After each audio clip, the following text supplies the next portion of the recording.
Hello everyone. आज पनि म र कपिल चाहिँ रेडी भएर जाँदैछौँ बाहिर। अनि हामी चाहिँ बाहिर कहाँ गएको भन्दाखेरि हामी चाहिँ आएको थियौँ जुडियो। मलाई चाहिँ जुडियोमा न्यू समर कलेक्सन्सहरू के आएको छ हेर्नु मन लागिरहेको थियो नि त। अनि ठिकै समरको लागि पनि लुगाहरू किन्नु थियो, किनभने अब हाम्रो यहाँ पनि एकदमै गरम स्टार्ट भइसकिसक्यो। अनि हामीले चाहिँ एक दुईवटा समरको लागि लुगाहरू किने।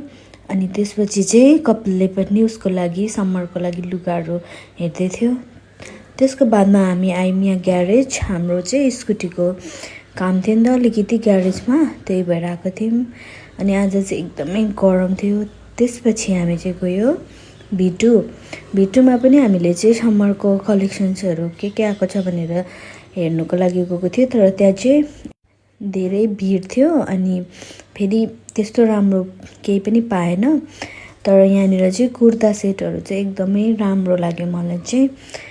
कुर्ताको सेट कुर्तीहरू चाहिँ एकदमै दामी प्लस रिजनेबल प्राइसमा थियो।